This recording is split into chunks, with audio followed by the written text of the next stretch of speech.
everyone. Welcome back to the Bankers Grid. So RRB Scale 2, RRB Scale 3 examination में quant reasoning बहुत ज्यादा scoring होता है. अगर आप किसी प्रोफेशनल नॉलेज के साथ में एग्जाम देने वाले हो तो आपका 80 मार्क्स का क्वांट रीजनिंग रहता है.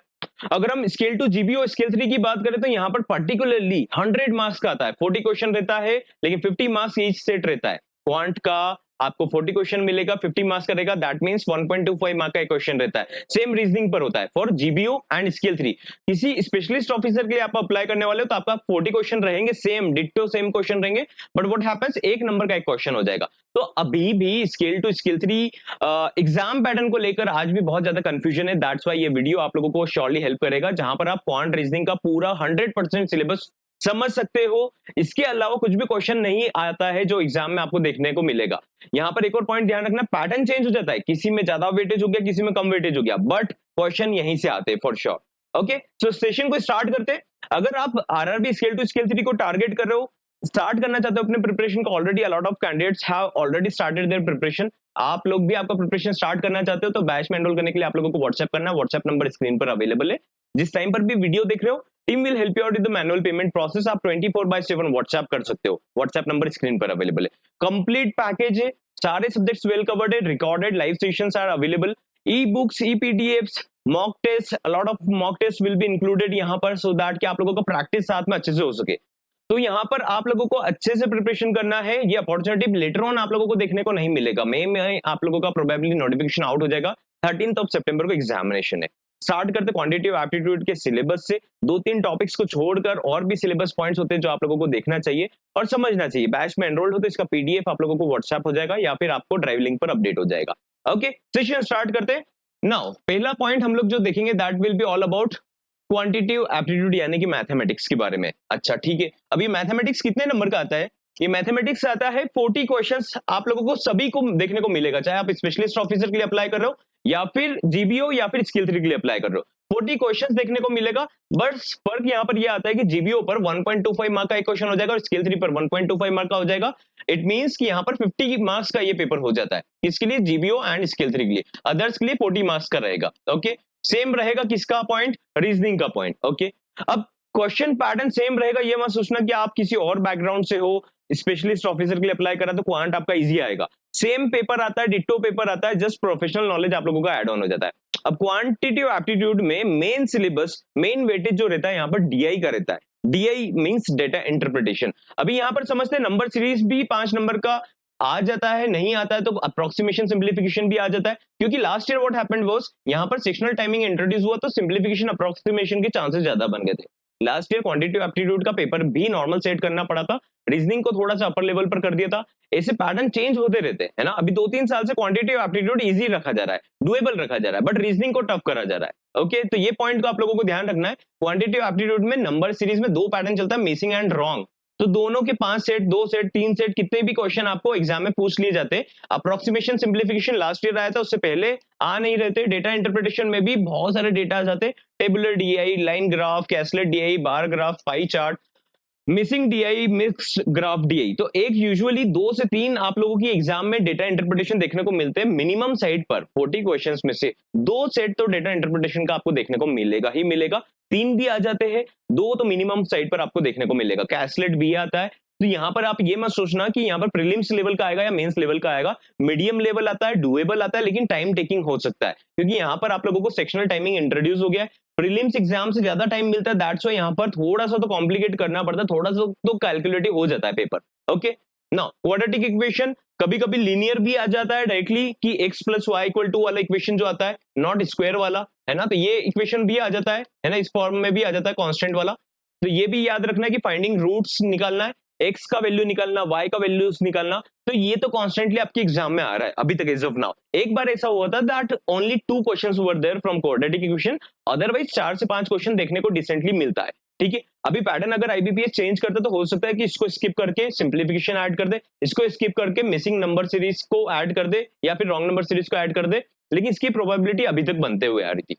अगर हम बात करें डेटा सफिशिएंसी के ऊपर क्वेश्चन आ जाता है, मतलब आपके अरिथमेटिक के टॉपिक्स को, अरिथमेटिक क्या होता है, जैसे कि टाइम वर्क पाइप सिस्टम वाले क्वेश्चंस, स्पीड एंड टाइम के क्वेश्चन, ट्रेन के क्वेश्चन, बोर्ड्स एंड स्ट्रीम के question, partnership, profit loss, simple interest and compound interest ratio, proportion and partnership, percentage, average, mensuration and permutation and combination and probability, इनके ऊपर question देखने को मिलता है। तो ये क्या होता है? अरिथमेटिक। इसको क्या बोलते हैं? अरिथमेटिक। ये कितने क्वेश्चन सेट आते हैं? लास्ट ईयर 8 क्वेश्चन अप्रोक्सीमेटली आए थे, लेकिन 8 से 12 क्वेश्चंस आपके एग्जाम में देखने को मिलता है आउट ऑफ 40।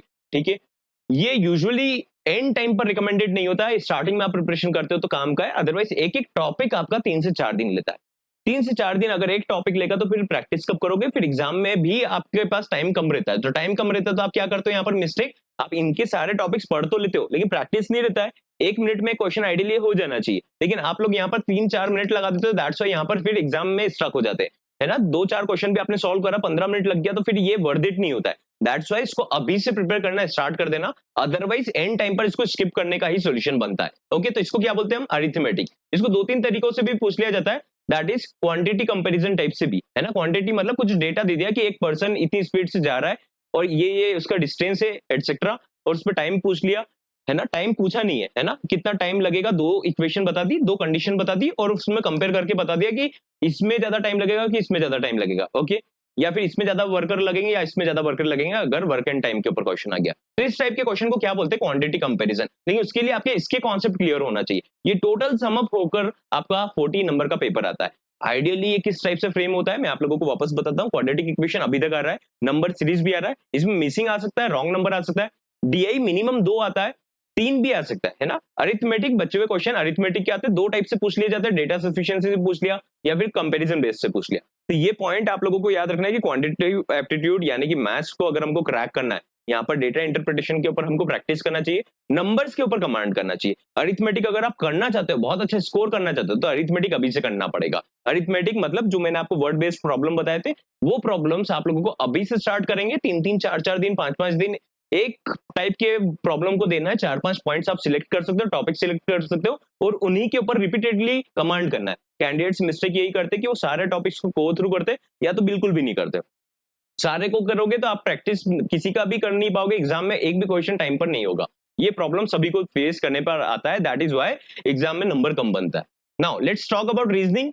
रीजनिंग में देखो पजल और सिटिंग अरेंजमेंट का बहुत अच्छा वेटेज बनता है। अब पजल में कौन कौन सा, सीटिंग अरेंजमेंट में कौन सा आता है? लीनियर आता है, सर्कुलर आता है, ट्रायंगुलर भी आ जाता है, स्क्वायर और रेक्टेंगुलर में इन दोनों में से एक जनरली आता है। लीनियर में 2 टाइप से पूछ लिया जाता है, एक तो सिंपल लाइन आ गया और एक आता है पैरेलल रो वाला, है ना? 2 आमने सामने बैठे नॉर्थ साउथ का फेजिंग करेंगे, दैट्स इट। तो ये कंडीशन वाले जो सीटिंग अरेंजमेंट रहते हैं, इनमें से इन तीनों में से 2 या 1 मिनिमम आने के चांसेस पूरे रहते हैं, अभी तक आते आ रहे। पजल में से फ्लोर बेस्ड होता है, मंथ बेस्ड होता है, पोस्ट वाइज होता है, कैटेगरी वाइज होता है, स्टैक बॉक्स, तो ये पजल की वेराइटीज है। फ्लैट एंड फ्लोर वाला पजल, तो ये पजल्स में से भी 2 पजल आप लोगों को देखने को मिलती है। लेवल किस टाइप का रहता है इन लोगों का? इस पजल का लेवल जो रहता है वो थोड़ा सा अपर लेवल पर रहेगा, है ना? क्लर्क मेंस टाइप का आपका पजल का लेवल रहेगा यहाँ पर। ये मत सुनना कि क्लर्क प्रीलिम्स जैसा आ जाएगा। मेंस लेवल का, क्लर्क लेवल का तो मिनिमम आता ही आता है लेवल यहाँ पर, जहां पर आप लोगों को पजल बनाना रहता है। हर किसी को लगता है कि हम लोग को सब कुछ आता है, but what happens in the real examination is, क्या आप लोग जब भी इस पेपर को अटेम्प्ट करते हो, ठीक है, तो यहाँ पर एक तो आपका डुएबल अभी तक आ रहा है, जो आप डुएबल बना लेते हो, या तो आपका सर्कुलर आ जाता है या लीनियर आ जाता है या कोई सा फ्लोर बेस्ड पजल आ जाता है। एक डुएबल रहता है, बाकी सब कॉम्प्लिकेटेड रहते हैं। तो एक एवरेज कैंडिडेट का केवल एक यहाँ पर 5 क्वेश्चन ही अटेम्प्ट हो पाते हैं। जो जिस कैंडिडेट का अच्छा प्रैक्टिस रहता है, फ्लुएंसी अच्छा रहता है इनके ऊपर, मतलब पजल को देखते से क्रैक हो जाए ऐसा प्रैक्टिस रहता है, तो उन कैंडिडेट्स का यहाँ पर अच्छा स्कोर आ जाता है, 10 से 15 क्वेश्चन भी सॉल्व कर लेते हैं। तो ये कैटेगराइजेशन है जो मैंने आप लोगों को यहाँ पर बताया है, गो थ्रू करिएगा इसको प्रॉपर्ली। लॉजिकल रीजनिंग जैसे कि सिलोजिज्म हमेशा से आ रहा है, सिलोजिज्म तो मिनिमम 2 नंबर का आएगा, 5 नंबर तक का आता है, 2 से 5 नंबर का आ रहा है। इनइक्वालिटीज के ऊपर आता है, ब्लड रिलेशन के ऊपर आता है, डायरेक्शन सेंस के ऊपर आता है। डायरेक्शन सेंस और ब्लड रिलेशन के ऊपर 3-3 नंबर का आता है। अभी तक इनमें से ऐसा होता है कि या तो ब्लड रिलेशन आ गया तो डायरेक्शन सेंस नहीं आएगा, डायरेक्शन सेंस आ गया तो ब्लड रिलेशन नहीं आता। तो आपको दोनों प्रिपेयर करना है। अगर डायरेक्शन सेंस आता है तो ब्लड रिलेशन को वो लोग पजल में या फिर सिटिंग अरेंजमेंट में अच्छे से पूछ लेते क्वेश्चन, ठीक है? तो ये पॉइंट समझ कर रखना है आप लोगों को। ऑर्डर एंड रैंकिंग के ऊपर 3 नंबर का पजल अभी तक देखने को मिला है, जैसे कि कंपैरिजन बेस्ड आता है, हाइट के ऊपर, वेट के ऊपर। ये जो कंपैरिजन बेस्ड आता है ना, तो वो वाली पजल को ऑर्डर रैंकिंग वाली पजल भी आती है, सिंपल ऑर्डर रैंकिंग भी आती है 1-1 नंबर की। इनपुट आउटपुट तो कंटिन्यूअसली आ रहा है और ये फिक्स्ड आता ही आता है। 5 क्वेश्चन तो डैम श्योर आएंगे ही आएंगे। मशीन इनपुट आउटपुट अगर आप अभी से प्रिपेयर कर लेते हो, पूरी रीजनिंग में सिलोजिज्म मशीन इनपुट भी कर लेते हो, तो जितने कैंडिडेट्स प्रिपेयर करते हैं अनऑर्गेनाइज तरीके से, उनसे उनके बराबर नंबर आप लेकर आ सकते हो। अगर आपने मशीन इनपुट आउटपुट, सिलोजिज्म और डायरेक्शन सेंस और ब्लड रिलेशन कर लिया, तो 10 नंबर 8 नंबर आप लोग इजीली लेकर आ सकते हो। हर कोई कैंडिडेट ये इतने ही नंबर लेकर आ रहे हैं, इससे ज्यादा लाते हैं जिनका प्रैक्टिस अच्छा होता है। अदरवाइज एक नॉर्मल कैंडिडेट का स्कोर 8-9 नंबर से ज्यादा नहीं जाता है रीजनिंग में, मैक्सिमम 12। ठीक है, तो ये आपको पॉइंट याद रखना है कि कम पढ़ना है लेकिन अच्छे से प्रैक्टिस करना है। यहाँ पर कॉज एंड इफेक्ट तो लॉजिकल रीजनिंग में बहुत सारे पॉइंट्स रहते हैं जो मिस्टेक करा कर जाते हैं, तो ये लॉजिकल रीजनिंग के पोर्शन से जो और देखने को मिलते हैं। अभी तक कोडिंग डिकोडिंग नहीं देखने को मिला है, कोडिंग डिकोडिंग भी आ जाता है कभी कभी, तो आप लोग ध्यान रख लेना कोडिंग डिकोडिंग भी, क्योंकि प्रीलिम्स का टॉपिक है। कोडिंग डिकोडिंग कर सकते हो, वेल टू डू है, लेकिन अभी मेन सिलेबस ये पॉइंट पर ध्यान रखना है। ओके, नाउ क्रिटिकल रीजनिंग आ जाती है, डेटा सफिशिएंसी यहाँ पर भी आ जाती है।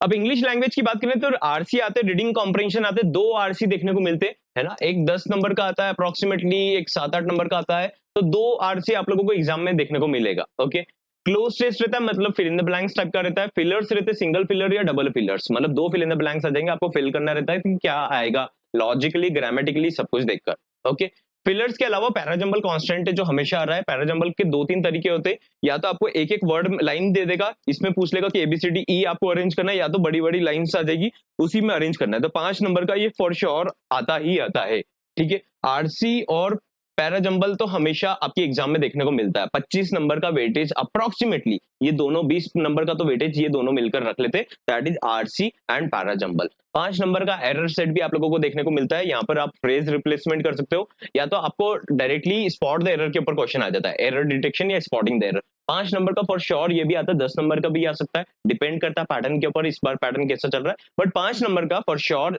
एरर डिटेक्शन से आप लोगों की एग्जाम में देखने को मिलता है। वर्ड स्वैप अभी बहुत टाइम से बंद हो चुका है, तो word replacement, word swap, vocabulary, synonym, सिनोनियम antonym medium phrases तो चलो 5 नंबर का अलग से आ सकता है। सिनोनियम एंटोनियम के ऊपर क्वेश्चन नहीं आ रहा है, स्पेलिंग के ऊपर भी क्वेश्चन आ जाता है।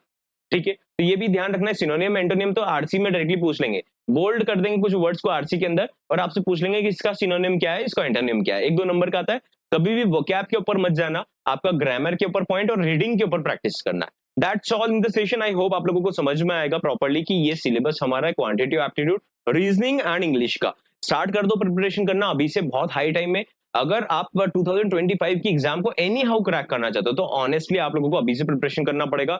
नोटिफिकेशन के बाद में हर कोई प्रिपेयर करेगा, हर कोई थोड़ा सा प्रिपरेशन करेंगे जुलाई तक, फिर बंद कर देंगे, फिर जब एडमिट कार्ड आउट होंगे, जब सभी का नींद खुलेगा। That's why I am literally telling that आप अभी से अपना प्रिपरेशन स्टार्ट करोगे, अगर चैनल से एसोसिएटेड हो तो आप लोगों के लिए बहुत बेटर रहेगा, आपके चांसेस बहुत ज्यादा हो जाएंगे। ऑलराइट, चलो मिलते हैं नेक्स्ट सेशन में।